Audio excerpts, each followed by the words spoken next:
Well, good afternoon if you are in New York City. Good evening if you are in Paris, France, Milan, Italy, Athens, Greece, or people all over the world who love opera, and especially Maria Callas. This is another one of my episodes on the incomparable art and life of the great soprano Maria Callas. And welcome to Fred Plotkin on Fridays on Adagio, the place where classical music happens. As you know, Adagio is a video and audio streaming platform dedicated to supporting artists and to making classical music and opera available to music lovers all around the world. My very special guest today, who I'm very happy to have, I've always wanted to speak with this gentleman, is Alain Lanceron, who is the president of Warner Classics. He joins me, I believe, from Paris, and we will be talking about, I'll hold it up now, it's very heavy, but it's really fantastic. This new box set, which you really have to go to the gym to be able to lift up, La Divina Maria Callas, in all of her roles. This is, in English, Alain, we say catnip, and I looked up catnip, herbe à chat. In other words, for for people who love opera, for people who love music, this is the greatest collection I've ever held in my arms of the work of one singer. La Divina Maria Callas in all of her roles. It has 131 compact discs. It has 3 Blu-rays. It has 1 DVD. I've begun, since I've gotten it about a month ago, to make my way through it. There's still so much more. It's kind of like Scheherazade, Alain, that every night you tell another story to live another day. And every night I listen to another bit of Maria Callas to live to the next day, to be able to hear more of this really remarkable work. That she did and that you did, frankly. And so my compliments to you for this achievement. It was released on September 22nd of 2023. And part of why we're talking now is that Maria Callas was born in New York City, where I'm speaking from, very close to where I'm speaking to you from. She was born on 106th Street and I'm living on 94th Street. So it's very close by. And she was born here on December 2nd of 1923. So we've just passed the 100th anniversary of her birth. And the world is observing in many different ways what was and is the achievement of Maria Callas. Alain, when did you first discover Maria Callas? Oh my God, my father was an opera lover. And I remember very well, she bought one of the first recordings of Maria Callas, recording 53, which was her Cetra recording of Traviata. And that is the first recording of Maria Callas we had in house. I was very young. And I remember I was... I loved opera from my very childhood. I went for the first time to I was living in Nice, in the south of France, and where there is an opera house, very active at that time, still active. The first time I went to the opera, I was 4 maybe, and after when I was 7, 8, 9, I was regularly to the opera. So Callas, it's a name as far as I can remember of my childhood. I can remember Maria Callas because I have always heard her name. I remember when the famous gala in December 58, it was her debut in Paris at the Opéra Garnier, which was televised. I didn't have a TV set at that time, but I remember my father went to France to see it and came back. He was enthusiastic, and after, of course, I started listening to all her recordings, and especially the recitals and the complete operas, the first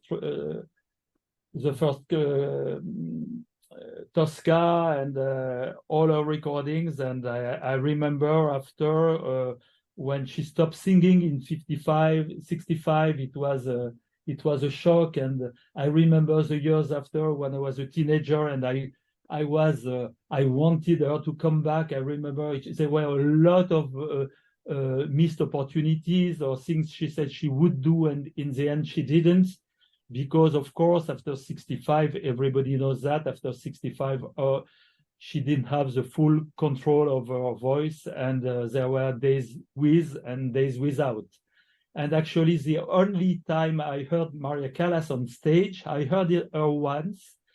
It was in 73, the famous tour with Di Stefano with a piano, and it was at Théâtre des Champs-Élysées, and it is the only time I heard her and I saw her. And I must say it was a very sad evening for me, because she had no control of her voice anymore, and although there were beats, fantastic beats, and suddenly like flashes of her past, she was struggling with her voice all the time, and it was in the end very, very unfortunate and very, very sad, and to the point that she realized that, and she died a few years later in 77. Yeah. I suppose this raises an important question that I ask myself all the time about singers. I work with many singers, I have for my whole career, and it's the most delicate question of all, is when to stop. Because there are singers who have incredible long vocal health. Someone like Mirella Freni could have continued longer. Other singers maybe went on a little bit too long or a lot too long because they couldn't walk away from the stage, or they needed the money, or for whatever reason. And then there are many singers who decide better to quit while I'm ahead and leave nothing but good memories. How does this work? Yeah. There is no rule, unfortunately. All depends on the singer. Each singer has his own personality, his same reaction to the art, to our business, to our job, or his job. And everybody reacts differently. And of course, there are some voices who can still sing up to 70 years old or even more. And some other who had to stop at 50, Nathalie Dessay decided to stop singing she was 51 or something like that, because she said that she had some vocal problems. She didn't like this job, actually, Nathalie. And she decided to stop, and she continued to do some pop concerts or some Liederabend or melodies, but she stops singing opera at 50. There are many singers who stop quite early, and some others. I remember Alfredo Kraus. He continued until he was almost 70, and he was still in top 4. Nicolai Gueda, I heard him doing Danilo, and Tosca and Caravadossi. He was nearly 65 or 68, so usually a singer stops singing at best around 70. Beyond 70, it's very rare. You have Grace Bumbray, who you sang a little bit more. If I start thinking about, I will find many other names. But generally speaking, singers decide to stop singing around 65, between 65 and 70, I would say. So therefore, it's notable that Maria Callas, apart from her tour with Giuseppe Di Stefano in 1973 and 4, stopped singing at the age of 42. She stopped singing, which is very early, very young. And it's very strange when you speak about Maria Callas, because it's true that 42 is very early to stop singing. But you have to remember that she started singing she was 14. And so she had a 14, she had a career almost 30 years. Yeah. She had a very early career. She had the Greek career before she became a star, where she was incredibly an incredible will to become what she wanted to become, which is the number one, the absolute number one. And she worked incredibly hard to get that. She didn't really succeed in Greece. She thought that Greece was too small a country for her. So she went back to New York and met her father again. And she tried, but she failed. And actually, there is one date which marks the very start of Maria Callas' career, is when she came back to Europe in Verona in 1947 to sing Gioconda. Mm-hmm. And because the director of the Arena di Verona, was himself a former singer, a former tenor, knew her name. And I remember, when she died, I was already working for EMI, and the director of EMI, I was in the pop department at that time, but the director knew that I was an opera lover, and he asked me to hire a magnetophone, a loud recorder, yeah. and ask just after her death, ask various personalities about the art of Maria Callas, which is, by the way, in the box set. Yes, it's in French, but most of them were in French. And one of the most extraordinary interviews I got from this interview was one of Nicolas Rossi-Lemeni, the famous bass. Yes. Who spoke to me about, because he's the one who spoke to Maria, to the director of Zanatello, the director of Verona, and who asked him to bring her to Verona for Italian debut. And the way he speaks about her, about her voice, is absolutely spectacular and very, very interesting. He was the husband of Virginia Zeani, the famous Romanian soprano, and he was somebody of very intelligent, very bright, very profound, and I loved what he told me. He spoke fantastic French also, by the way, and what he says about it is in the box set, and for me it's one of the best. It's the first track, by the way, of my interviews. And I think what he says is absolutely extraordinary about the voice, about what she represented, because at the very beginning, he told me that Tullio Serafin said that she had una grande voce, which was at the same time grande, big voice, but at the same time something pejorative, not ugly voice, but something. In Italian, accia, when you end a word, it means negative or bad or ugly. So a big, ugly voice. Voilà, something like that. Yeah. And it's true that, and it was the way she managed to overcome this voice and to become what she became is absolutely extraordinary. And it's true that this day, everybody continue to know the name of Maria Callas. But there are not so many opera singers. We have passed over the generation, and to become alive, and to become a model, and to become a light for all the singers, and all the singers of today. The singers who start singing now, their godness is Maria Callas. Continue to be Maria Callas. When I teach opera to people who don't know opera, I typically say that there are three most important singers, not the best singers, but the most important singers of the 20th century were Enrico Caruso, the tenor at the beginning, Maria Callas in the middle, and Luciano Pavarotti at the end. Probably two tenors and one soprano. Well, and two Italians and one American who became a European. And the reason, I believe, is that each one of them connected to the media in a different way. In the Caruso was at the beginning of recorded sound. Absolutely. And was the beginning of radio. Callas was the beginning of visual, in other words, television. She didn't do it that much, but the images. I lost you.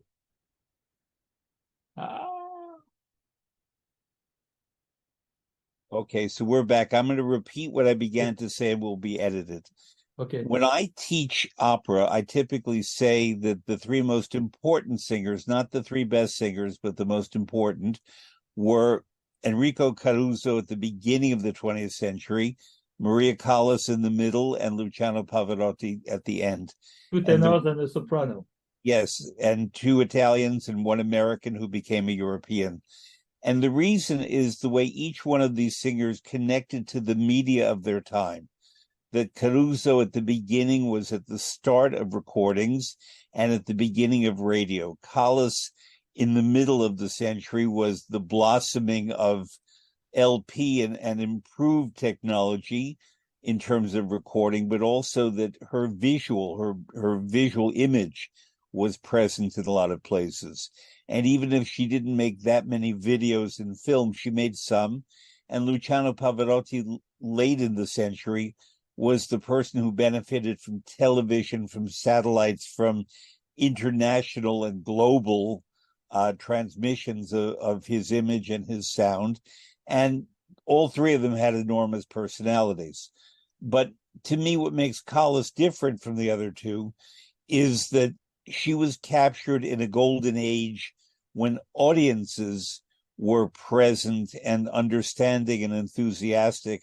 And she responded in her performances to what the audiences gave her. Now, she was very controversial because, as you said, she had the vocacia, that voice that was not to everyone. But you're right to remind that she was controversial, because these days everybody loved Maria Callas. But when she was singing, there were pro and con of Maria Callas, and she had to fight against people who didn't like her, and to prove what she was and what she wanted to be, and the fact that she was so center of her art and with the music first and foremost. And there she cut the time between two eras, before Maria Callas and after Maria Callas, and there is no other any other singer who can claim to have achieved that. I think I agree with you completely, and I think there's something more. Maria Callas had something that very few singers had. I think Jesse Norman had this, is the ability to feel simultaneously in the past, in the present, and to project to a future, even if we don't know what the future is. But Callas and Jesse Norman, although I'm speaking much more about Callas now, was able to play characters from antiquity. They could be noble queens, they could be tragic Greek figures. Yes. And we could feel that, and we could feel that in Jesse Norman. Callas could be in the moment musically and dramatically, but also there must be something about what Callas did that remains valid for us today. Jesse Norman died too recently for us to understand that. But for Callas, she is as relevant today as she was 70 years ago. And when I watch her more than Pavarotti, for example, Pavarotti was this wonderful man who was Pavarotti in different forms. Maria Callas was Lucia, was Norma, was Tosca. It happened to be the same singer, but she so completely became the characters. The character she was, yes, yeah, absolutely. A French critic said something very beautiful about her. He said, Maria Callas put an eye in our ears. Mm-hmm. Which is totally true, because when she sings, even in her studio recording, you have the theatrical aspect of her voice, which is present. And that is why, for me, I understand that live recording can bring something extra, especially for iconic evenings such as the Lucia in Berlin or the Traviata with Giulini at La Scala, things like that. But I must say, even in our studio recording, you have this theatrality. But what you said was very, very important, because she came at the right time. She came at the time where the record industry was booming. It was the end of the mono era and the beginning of the stereo, and she re-recorded 3 operas. She did first in mono, and she re-recorded them in stereo. And in a limited period of time, because we said that she had a big European start and worldwide start at the Arena di Verona in 47, but her big career started in 49, or at least for recording 49, until what? Until 60, because after she did some recital discs, and late she recorded the second Tosca and Carmen in 64 and 65. But most of what she recorded and her legacy is what? It's 23 complete operas, plus three she recorded for EMI, plus the 3 she recorded for Cetra, and so it's 26 complete operas in studio, and what, 11, 12 recital discs in a very limited period of time, from 49, and she started with EMI in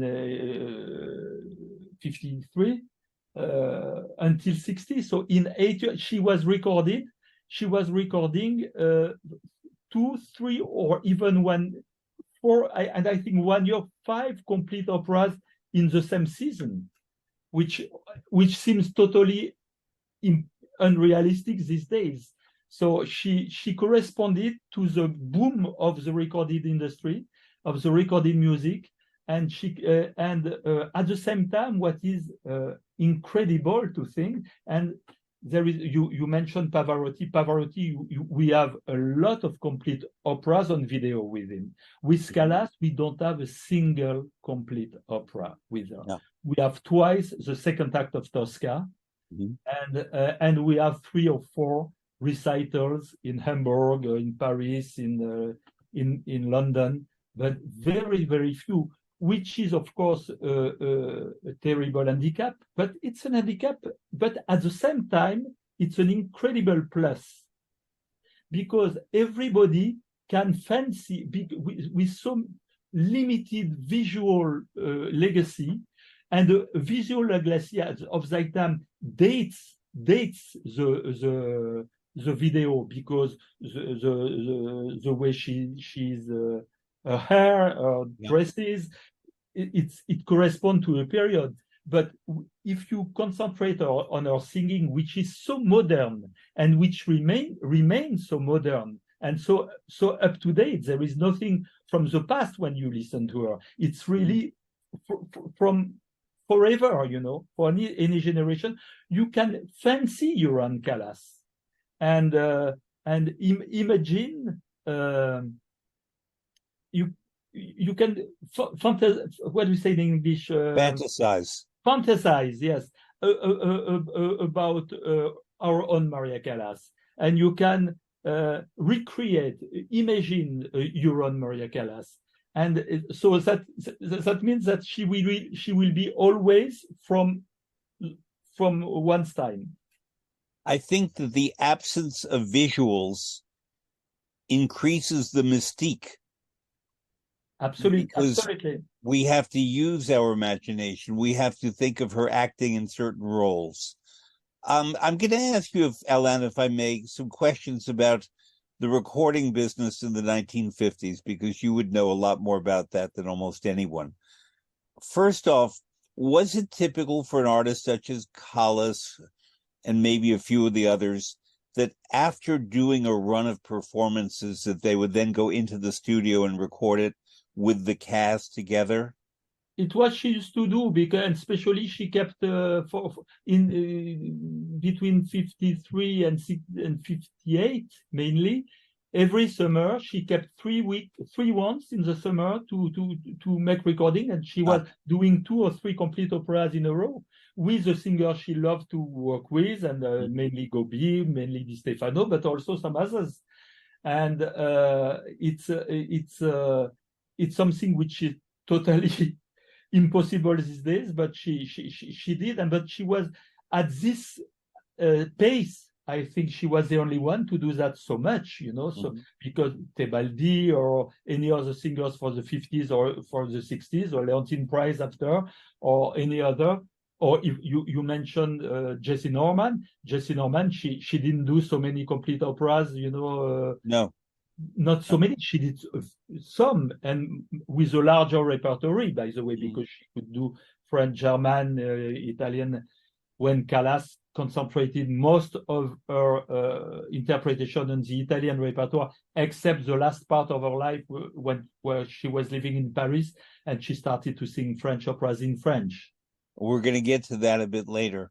Another aspect that I wonder about in the 1950s in recording studios, yes, the technology was improved, but it was not the technology of today. Perhaps because when I grew up, my family, just so you know, we have things in common.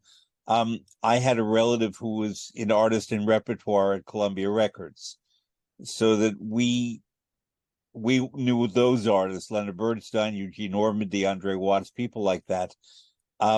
And they were in our home, and I grew up with LPs originally, with long playing discs. And my first Carmen, for example, was in German. It was Crystal Ludwig on Angel because we had Crystal Ludwig in the family, so to speak.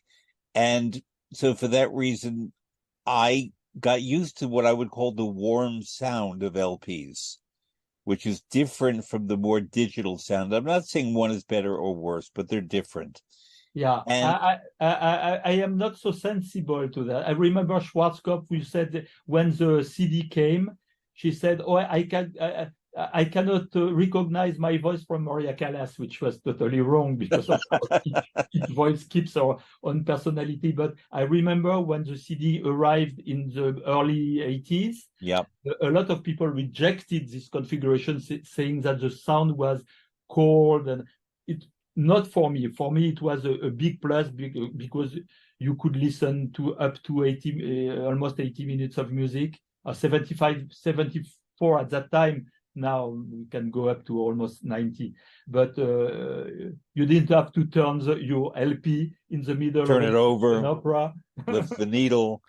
But I liked having to get up every 30 minutes to turn the record over.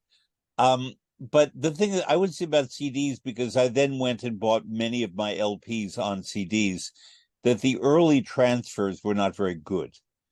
But things that were recorded directly for CD were very good. But something that will be transferred.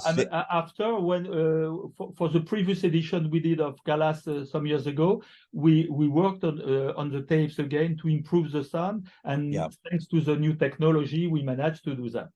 And I suppose with AI, maybe in the future we will be able to go even further. I don't know, but the quality is quite good for studio recording is very good, of course, and even for live recording when you have recordings of lesser sound quality, such as, for instance, the Traviata of Giulini of 55 at La Scala, we manage now to have a very decent sound.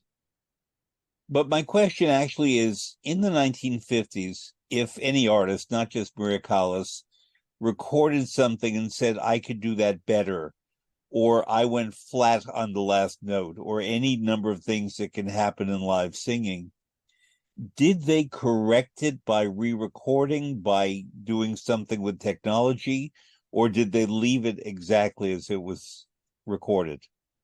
I suppose there were. I was not there at that time, but I suppose they had to live with it, and or say that no to publication. And Callas actually say no to some recordings. She in the end accepted to be released, but especially at the end of the 50s, there were 2 or 3 things she didn't like, and after also when she. After 65, when she had stopped singing on stage, she made some tests and some audio recording up to 69 for us. Have you ever seen the film by Franco Zeffirelli called Callas Forever? Yes, with Fanny Ardant, yes. Yes, with Fanny, who I adore. Yes. Fanny Ardant was in Terrence McNally's Masterclass. Many actresses have I played saw that. her. I saw Fanny Ardant twice, and I saw Marie Laforêt twice. Yes. But I know that it's a piece which is given regularly everywhere, Yes. especially in the US. And there will be I think there will be a revival on Broadway next year. Yes. I saw the original with Zoe Caldwell. I saw it with Diane Carroll, with Faye Dunaway, with Tyne Daly, with Fanny Ardant, my favorite, Rosella Falk, the Italian actress. It's a fantastic play. It's not perfect, but Terrence McNally was a superb writer, and it's a wonderful play. And he was absolutely. And I saw last Saturday I went to the cinema to see Denman Walking from the Met. His wonderful libretto. It's an opera the I opera like by very Jake much. Heggie. It's wonderful. No, Terrence, we lost him to COVID. He was one of the first famous people to die of COVID, and he was a friend of mine. And I met him once some years ago in New York. Very charming man. I mentioned him and Masterclass and Fanny Ardant actually because Franco Zeffirelli understood that Fanny Ardant really could communicate Maria Callas very well. And he made a film called Callas Forever, which is, using the word we used before, a filmacho. It's not a great film, but I love it anyway. It is Zeffirelli's idea of what would happen if Maria Callas took her recording of Carmen, her last opera recording, and she never sang it on the stage, but made a film, or perhaps on stage, would move her mouth to the recording. And Jeremy Irons played her manager who just wanted money. And there was a handsome young man who was deaf who felt the vibrations of Callas's voice. And not a great film, but nonetheless, I recommend it to everyone. And I ask you this because Callas was a fascinating Carmen. It was a unique Carmen in her way. And because she never played it on the stage, we must imagine it as theater. It is the most theatrical recording of Carmen I know. It is. More than many women who sang Carmen all the time. They're great, Regina Resnick, you name them, great Carmens. But there's something uniquely theatrical about this. Would you talk about that recording, which of course is part of this magnificent set that I'll lift again in a minute? But yes, you're right, because it's a role she never sang on stage. She had recorded 2 arias from Carmen in Callas in Paris, Volume 1, in the early 60s. And in the mid-60s, she decided to make this recording. And I suppose that Georges Prete was instrumental in her decision to do it, because he was very close to her and very supportive. And he was the best conductor for that. And with Nicolas Higueda, of course, was a splendid Don José, and a supporting cast with the best French singers, including Andrea Guyot as Micaela and Robert Massard as Escamillo. It's a magnificent recording with, of course, with the Guiraud recitative, sung recitative, not the spoken ones, as it was given all the time at that in the 60s. And I agree with you. It's special. It's special, but it's a recording I also love very much. I love it because I think she didn't like the character of Carmen Callas. She didn't. Why not? She said she's vulgar. She's vulgar. She was saying that she was, but the way she managed to use her voice also to make this character alive is absolutely unique, and it's a recording I love. How was her French? Very good, very, very good. She worked a lot with Janine Reis, her coach. Mm-hmm. And from she was living in Italy, and when she came to live in Paris, maybe in 61 or 62, first Avenue Foch in Paris, and after she moved to Avenue Georges Mandel, where she died. And so she spent she died in she spent 15 years or so in Paris. And of course she had she had a very social life, big social life in Paris. She did when she was not singing anymore. You know, she had to do things, and it's where she did this film with Pasolini, the Medea with Pasolini, Medea. where she staged Vespri Siciliani in Torino as a stage director. When she gave master classes at the Juilliard, and she did some big TV shows in Paris, and she did the tour in 73 and 74 all over the world, because there was a European tour, an Asian tour, a US tour. I think she did more than for 30 evenings for this tour, 34 I think. And of course, she became a Parisian. She became a Parisian, Maria Callas, at the end of her life. 10 years ago, exactly, on December 2nd of 2013, I made a point of being in Paris and walking around that day, because it would have been her 90th birthday, and going around and talking to people and asking them about Maria Callas and what they knew and what they thought. And I stood in front of the building where she died. And in the middle of the street, there is an alley, which is called Allée Maria Callas. Yes, but most people did not know that. Really? And most people remembered that area as, sadly, the place where Princess Diana died. And it was not the same. It's not the same. I know that, but that's the way they associated it. Really? Yeah. And they all wanted to talk about Princess Diana. And I said, no, I'm here to talk about Maria Callas. And most people knew the name, but they didn't have any strong feelings about her. Now, these just happen to be the people that I spoke to. But I was wondering, I can tell you that in New York, not much is happening. There was a performance on October 28th of La Vestale by a wonderful small company here in New York in her memory. And I spoke to the director. People will be able to see that program about Callas in Greece.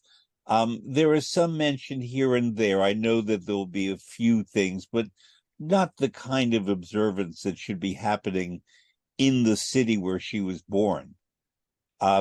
It's just, there's something wrong with that.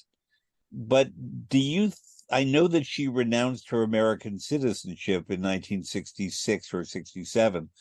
Do you think that how do you think of her as an American? Let's put it that way. Do I think she was American? Well, whatever you think of as American characteristics. I never think of Maria Callas as an American. Okay. I think Maria Callas as a Greek. Yep. As an Italian, because she lived in Italy a lot of time, and she was so associated with La Scala.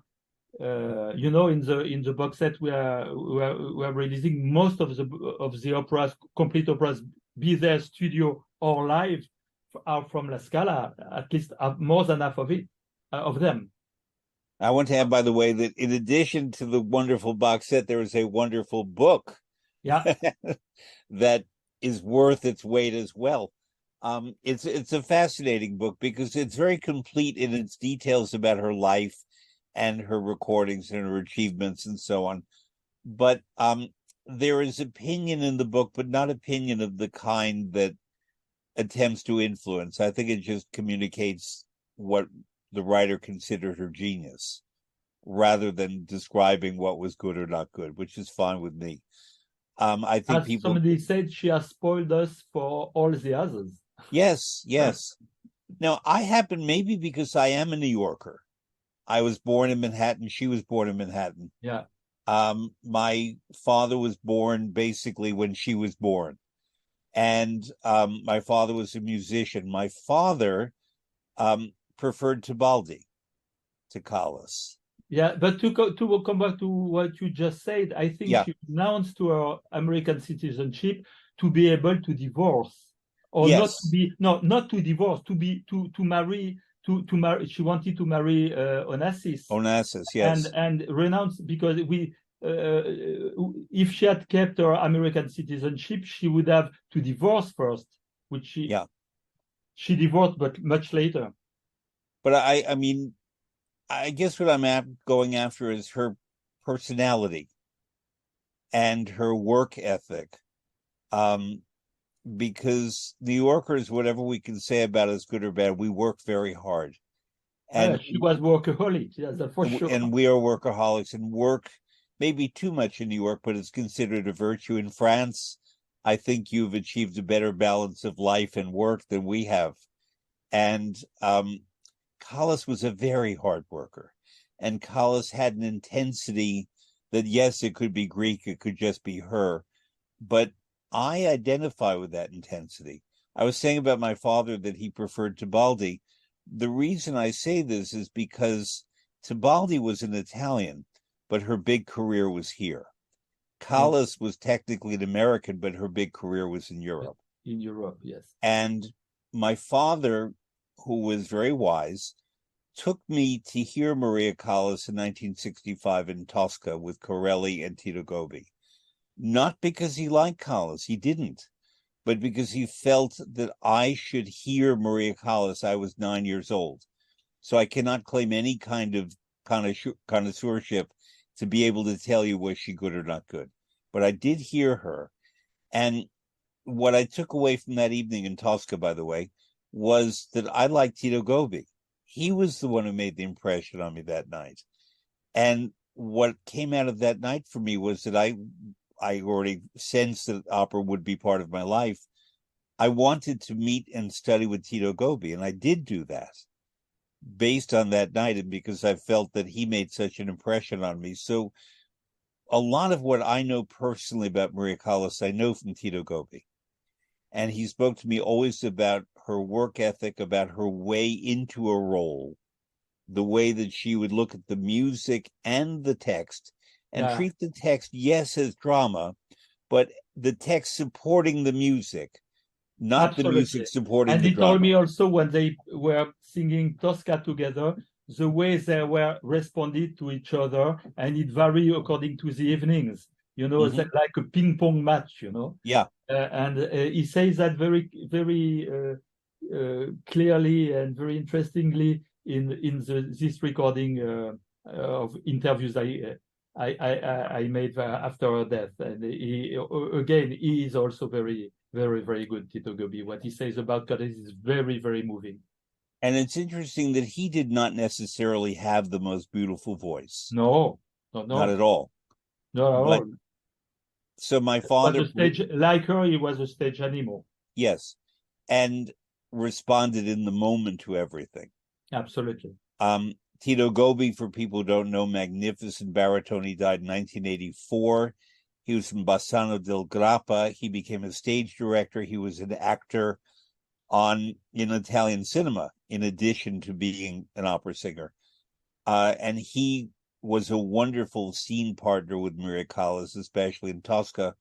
But I think artistically they had an understanding and they had a trust. He's probably the best Rigoletto on record because he's at the frame of Victor Hugo. You know, there is Victor Hugo in his the dramatic, the intensity of the drama and the despair, which is Rigoletto's behavior and character, is so well rendered by him in this recording. One can find on YouTube a very old, I think it's a film of him and Lina Pagliugi playing Gilda in the second act after Gilda confesses tutte le feste del Tempio about she would see the handsome Duke every Sunday in church. Rather than showing compassion for his daughter, which is what a lot of baritones do, it was a mad scene in which he was angry at his daughter, he was angry at himself, and decided at this moment that he was going to kill the Duke and get revenge. And you could feel it. You could feel it. It's one of the most extraordinary pieces of acting that I've ever seen in opera or not in opera. It was just phenomenal. let's go back a little bit to Maria Callas and France, because you're a Frenchman. She chose France to live in the latter part of her life. I understand that, as I love France. But why do you think she chose France, and what did France give her, and what did she give France? Oh, it's a difficult question because I think she loved France because it happened she came to France and she felt well. She didn't sing so much in France. When she came to France, she did this gala in 58, in December 58. It was her debut in Paris. And after she gave one recital at Terre des Champs-Élysées in 1960, I think, or 61. And another one maybe, and that's it. She sang very, very few, but she did some TV shows. She felt at ease in France. She had a lot of French friends, including journalists, including Georges Prêtre, for instance, who was a big support for her. She felt well in France, and I think that is why she stayed in France. But at the same time, it was a terrible period for her, step by step, with the nightmare of Onassis and the fact that she realized that she couldn't sing anymore, and she was still young, when she did this tour. She was just 50, and actually her body left her, and broke. Yeah. Again, I'm a New Yorker and she was a New Yorker. I think that part of the appeal of Paris is not just this romantic thing of New York and Paris, the American in Paris, Gershwin and all that. That's okay. I think that Paris offers to people who are open to it the kind of privacy that very few big cities can offer. New York does that to some degree, where you can, the mystique, the aura, whatever, around a famous person, or the basic decency of human living of a non-famous person like myself, I recognize myself. People know me for my work in Italy. I'm at my most myself when I'm in Paris. I'm the closest to the individual who I know myself to be in Paris, and not in New York and not in Italy. And I think it's something unique to Paris in my life experience, that Paris has a respect for the individual, for the privacy, for the in Verdi's Ernani, there's a line, ogni cor serbo mistero, every heart has a mystery. And I will Paris think of what you allows said. you. I didn't think that, but maybe you're right. Yeah. But sometimes she was very alone in Paris. She had friends, but she was living with her driver Ferruccio and her maid Bruna, and she especially she had no friends anymore. I remember that struck me. I come back to this interview I did after her death. I was struck by the fact that I asked many singers, many people who knew her very well, but you didn't try to speak to her at the end. And they said no, because she was not responding and she wanted to live in peace. And many people told me that, including Tito Gobi or Fedora Barbieri or Simeonato told me that, or Margarita Wallman told me that. So she was quite alone, and she had new friends such as Vaso de Vezzi, which we don't know how good she was by the end of her life with her. But it was a very sad ending, I think so. Do you think that if she lived a longer life, she was 53, that our perception of her would be different, because she would have been with us more? We would have seen her age. We would have seen her perhaps do television interviews. I don't know what she would have done, because maybe she could, I don't know if she could have found another voice, maybe to sing low mezzo parts, For instance, Carmen, she could have sung Carmen, or some other role. She was supposed, but there were a lot of projects she turned down in the end completely. There was a Traviata, but Traviata was foolish. But there was Charlotte, for instance, she was supposed to do. In And she Werther. didn't do it. There was Cassandre. There was many things. I don't know what she would have done, or if she would have taught. I don't think she was a good teacher. No. Because when you listen, it's interesting because you have some master classes from Joliard in the box set as well, and she wants all she wants all the students to sing the way she was singing, when a good teacher is to try and find a unique way for an artist to perform and sing in their own words, in their own body. And she gave examples. She was singing all the time during the master classes, not only soprano parts, but she was also singing tenor and baritone. I remember she's teaching a singer who sings Cortigiano from Rigoletto, and she was singing the role throughout. Mm-hmm. Well, you know, and I know, but maybe not everyone knows that when Callas did an opera, she learned all the principal roles. Absolutely. She knew all the parts from an opera she was singing, all the parts she could sing. That is remarkable.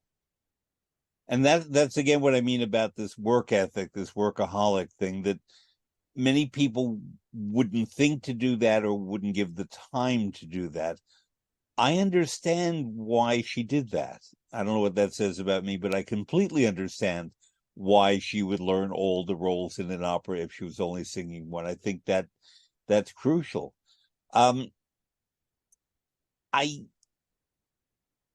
would briefly, we're going to get back to Callas, but I have to ask you a question that's unrelated. In my research about you, I discovered that you love a singer who I love. He doesn't know me personally. I met him once, but he's one of my really very favorite singers, Jose Van Damme. Ah, yes.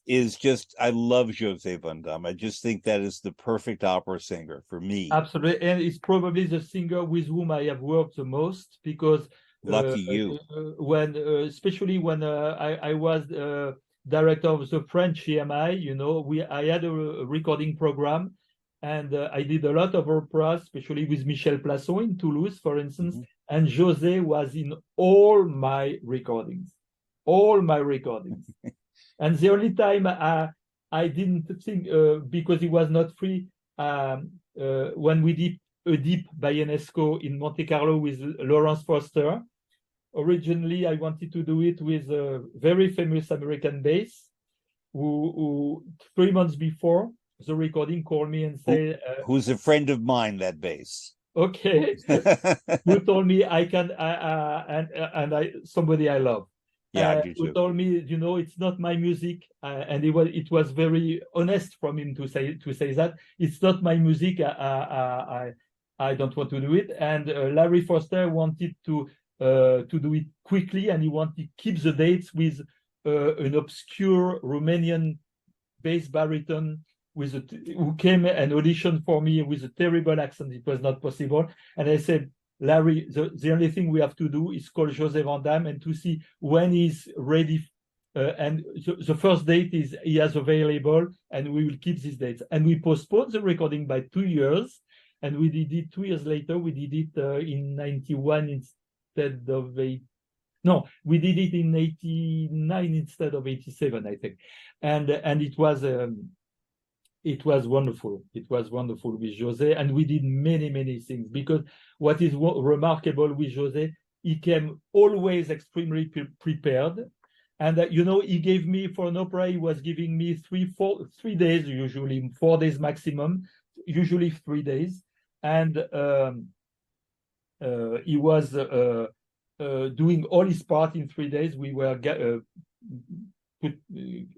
making the recording schedule so that he can record everything in 3 days. And one day, I remember when he did, it was also wonderful, because that I will never forget. When we did Simulette, French operetta by Reynaldo Hahn with Mady Mesplay and Nikolai Gueda. Nikolai Gueda was sick during the recording, and he postponed the recording, and we took new dates 1 year later. And of course, we needed José, and José accepted to come back to Monte Carlo to make the recording with the others between his dress rehearsal and opening night of Don Giovanni in Paris. You know, it was very Was brave. he Giovanni or Leporello? It was Don Giovanni. Yeah. For people who don't know, the film by Joseph Losey has him as Leporello, just magnificent. He was in the movie. He was Leporello, but he sang, of course, both very often. But he sang also a wonderful Don Giovanni. And so I'm going to ask you a question I never asked so openly, but tell me anything you want to tell me about José Van Damme. I just love his art. I love everything about José Van Damme. So he's from Belgium. He's with a bass baritone, and I baritone. remind that to many young singers who make recordings. When you were in the recording studio with him, he was concentrated the quality of the voice, and the voice was not very big, and he was very center. And when you were going to the cabin, the sound of the recorded sound was huge, round like a big organ. Yeah. And the intelligence of what he did in all genres, because he could sing everything from French, Italian, German, Russian. He could sing everything, José, and he was always extremely prepared, always professional, always in positive, which is important, you know. And he was loved by everybody, because also the result of what he has done was always a milestone in the recording industry. All what he has done recorded for me.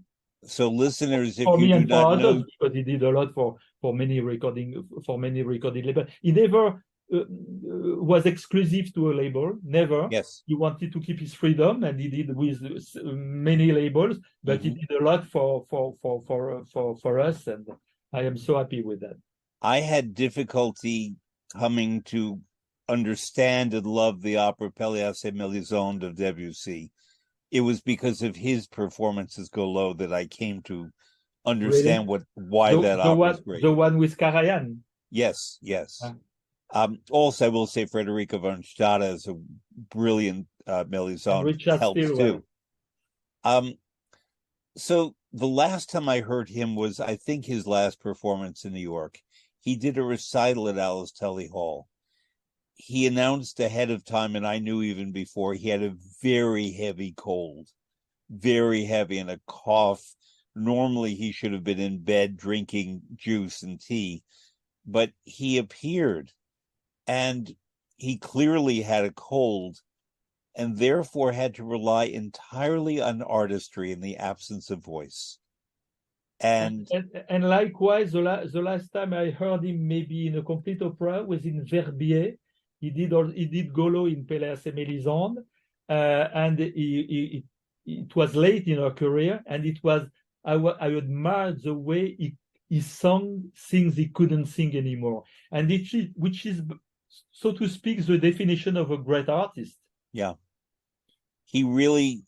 And it was the first time he sang Golo with Stéphane Degout as Pelléas.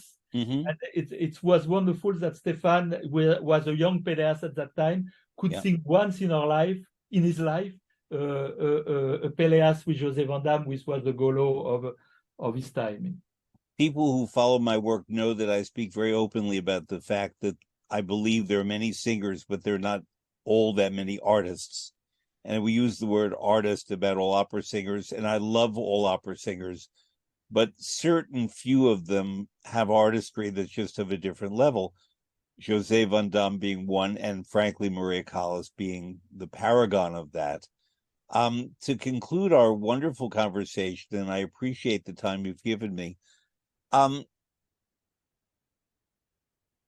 if